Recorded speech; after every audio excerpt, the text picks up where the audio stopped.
En 2009, Bordeaux est au sommet de son art à l'image de ce bijou délivré par Johan Gourcuff. Fort d'un titre de Ligue 1 et d'une première place en Ligue des Champions, personne n'ose encore imaginer qu'après cette saison de rêve, Bordeaux va vivre plus d'une décennie de cauchemar. Je pourrais utiliser diverses comparaisons ou métaphores pour qualifier la situation actuelle des Girondins de Bordeaux. La première me venant à l'esprit, c'est massacre à la tronçonneuse. Mais que s'est-il passé pour que les Girondins tombent si bas ?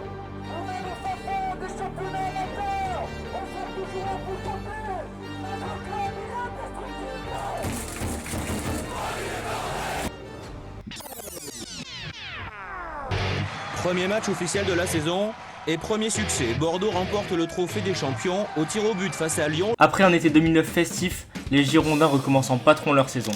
Après avoir fait l'exploit, en coulisses, de garder ses pépites championnes de France, et mieux que cela de se renforcer avec les arrivées de Jaroslav Plazib et de Cédric Carasso, premier de Ligue 1 à la mi-saison, premier de leur groupe de Ligue des Champions, et encore en lice dans absolument toutes les coupes européennes. Seul le naufrage du football français des années 2010 pourra faire tanguer puis sombrer la barque bordelaise. C'est alors très clair.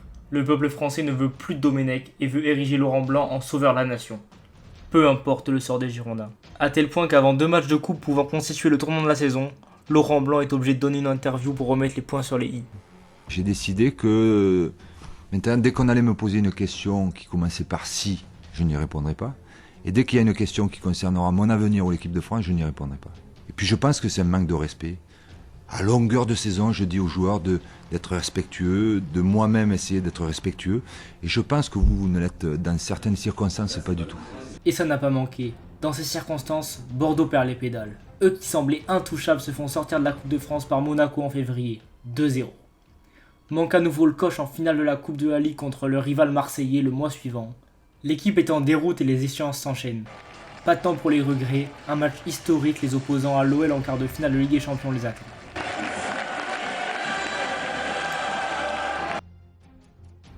Et pour ce déplacement à Gerland, c'est les Lyonnais qui semblent le plus convaincants.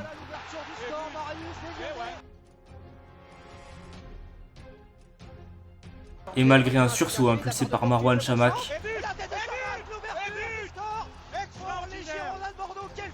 ce sont bien les Lyonnais qui vont s'imposer 3-1 à Gerland. Et au retour au parc Lescure, malgré une réduction du score rapide, les Girondins vont buter sur un grand Lloris. Imprenable ce soir-là. Le moral n'y est plus et Bordeaux s'écroulera sur la fin de la saison, ne gagnant pas un seul match en avril et finissant à une piteuse 6ème place, même pas qualificatif pour une Coupe d'Europe. Une véritable honte. Le club au scapulaire, privé de Coupe d'Europe, perd en parallèle ses stars, Gourcuff, Chamakh, Kavenaghi.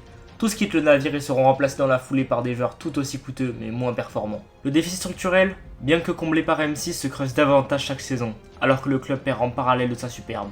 En témoigne de ce chant adressé par les ultramarines à Ben Khalfallah, le successeur de Gourcuff.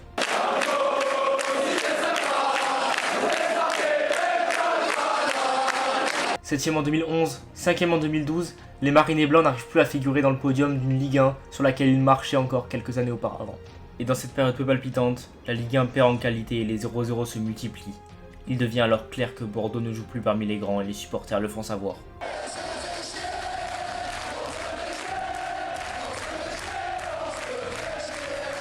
Même une Coupe de France glanée en 2013 laisse un goût de l'eau de consolation pour un club qui aurait pu et aurait dû avoir l'ambition de s'inscrire dans la durée comme un grand d'Europe.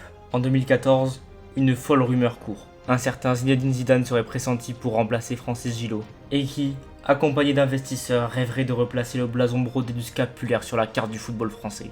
Mais le projet capote et M6 préférera décliner. En parallèle, la France prépare l'Euro 2016 à domicile et souhaite pour l'occasion moderniser ses stades.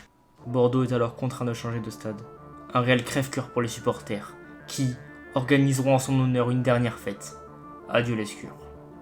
En parallèle, ce nouveau stade fait très mal aux finances du club. Et en 2017-2018, des Girondins mal en point iront jusqu'à flirter avec la zone de relégation jusqu'à l'arrivée d'un homme, Gustavo Poyet. C'est simple, en 6 mois, Poyet fait passer Bordeaux de la 15e place à quelques points de la zone rouge jusqu'à une 6e place qualificative en Europa League. Bien aidé par un Malcolm plus fort que jamais et l'éclosion des deux pépites Aurélien Tchouaméni et Jules Koundé, l'équipe renaît et les supporters sont en fusion. Ils ne le savent pas encore, mais c'est peut-être la dernière fois qu'ils vivront ces moments de joie. Le 6 novembre 2018, coup de tonnerre, les Girondins passent sous le pavillon américain. M6 ayant grâce aux Girondins obtenu les droits de l'équipe de France, ne voient alors plus l'intérêt de perdre de l'argent chaque année pour un club ne leur servant à rien. Ils prirent donc la décision de se débarrasser du club au plus vite, quitte à le jeter dans la gueule du loup. Directement, la communauté bordelaise est divisée. Certains se laissent convaincre par les beaux discours, le rêve américain, qui promettent selon leur dire de concurrencer le PSG. Mais écoutez, on aimerait être en Ligue des Champions d'ici 3 ans. C'est notre objectif en interne. Lorsque certains y croient, d'autres lancent l'alerte. D'abord Romain Molina, puis les Ultramarines font leur enquête. On se rend alors vite compte que Joe Dagrossa est un escroc. Le mouvement Hands of FCGB est lancé. Le but, faire capoter la vente. Mais M6, déterminé, ne cède pas. Trahison, que le groupe de supporters ne pardonnera jamais au président de Taverneau avec qui ils avaient jusque-là une relation de confiance. Nous, pourquoi on a vendu ? On n'avait plus les moyens d'aller à la compétition pour être dans le haut de tableau. Cet achat, c'est ce qu'on appelle une LBO, Leverage Buyout. En gros, Dagrossa, quand il ouvre l'entreprise GACP, il investit 0 € dedans. Pour trouver l'argent dont il a besoin, il va contracter des prêts à des taux totalement absurdes auprès de King Street et Fortress. Et c'est l'entreprise Girondin de Bordeaux qui va rembourser ce prêt. On peut donc imaginer que les ventes de Koundé, Chouameni ou encore Malcolm n'ont pas servi à financer le train de vie du club, mais plutôt à financer ses escrocs. C'est Bordeaux qui a payé son propre rachat.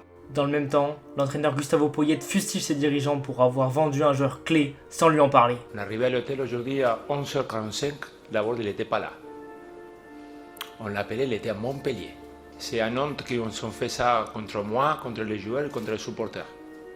Je ne peux pas accepter ça. Alors j'ai besoin d'une explication des clubs, des propriétaires et des présidents. Parce que je me fous des dirigeants bordelais qui ne parlent pas derrière, ils essaient de me tuer par derrière pour moi de partir. Je ne veux pas partir là. Non, j'arrête quand je veux, pas quand tu veux. Il sera licencié sur le champ. Une fois les beaux discours passés, place à la saison qui va être une catastrophe sportivement. Une 14e place en championnat et une élimination dès le premier tour de la Coupe d'Europe. Cette même Coupe d'Europe qu'il prévoyait gagner quelques mois auparavant. Eh bien écoutez, on va essayer de mettre les meilleurs joueurs sur le terrain, donc par le biais du recrutement, un recrutement intelligent. Ce qu'il entend alors par mercato intelligent, c'est s'en mettre plein les fouilles. En vendant les dernières gloires du club, Malcolm, Laborde et Diego Roland seront vendus en un mercato pour 51 millions d'euros. En parallèle, le club achète pour 10 millions en affaiblissant le club en qualité, mais aussi en nombre de joueurs. Cependant, on pourrait légitimement penser que cet argent soit réinvesti pour combler le déficit, la dette ou encore renforcer une équipe qui en a fortement besoin. Mais ça serait mal connaître l'incompétence de ces dirigeants, qui préféreront s'enrichir personnellement, ou encore inviter des collaborateurs au resto, ou à l'hôtel, au nez et à la barbe des Girondins. La méfiance croissante envers la direction, combinée au niveau de jeu en chute libre de l'équipe, amène le stade peu à peu à se vider. Pour y remédier, les têtes pensantes du club ont une solution, multiplier le nombre de buvettes. La déconnexion est totale. Et le 4 décembre 2019, nouveau coup de tonnerre à Bordeaux. King Street rachète les parts de GACP et devient l'actionnaire majoritaire du club. La raison est simple, eux aussi se sont fait arnaquer en prêtant de l'argent à GACP et veulent limiter les pertes en vendant le club au plus vite. Le club qu'ils découvrent est alors en mort cérébrale. Le club, vendu sainement par M6, en est, 1 an et demi plus tard, à 80 millions d'euros de déficit. Le président que King Street va décider de nommer, il s'appelle Frédéric Longuepée.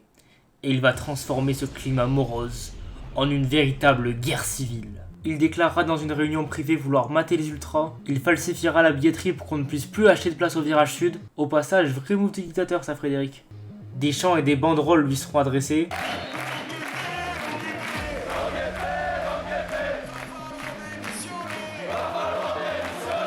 Une situation désolante pour le club, inacceptable, et je voudrais confirmer à tout le monde que je ne démissionnerai pas. Et sa tête va même être mise à prix.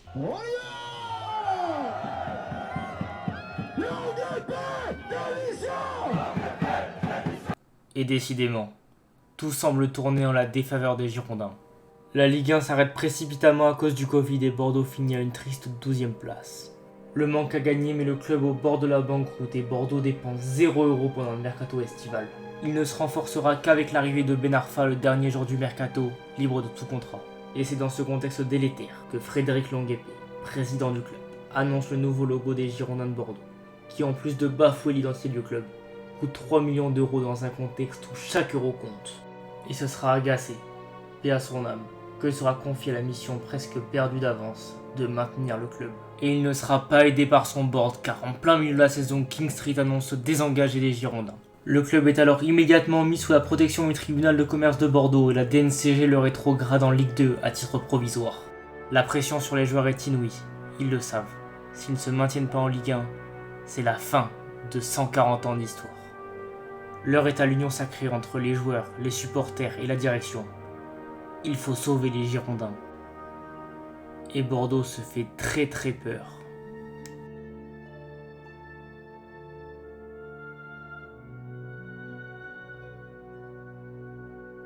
Et fort d'un beau succès à Lens, les Girondins se maintiennent sportivement. Mais le combat n'est pas fini. Malgré leur 12e place, il faut maintenant retrouver un repreneur. Le 24 juillet 2021, c'est officiel. Gérard Lopez reprend les Girondins de Bordeaux, après plus de 3 mois de doute. Pour le meilleur et pour le pire. Il reprend un club criblé de dettes. Mais ça, nous le verrons dans une prochaine vidéo. Alors abonnez-vous pour ne rien manquer.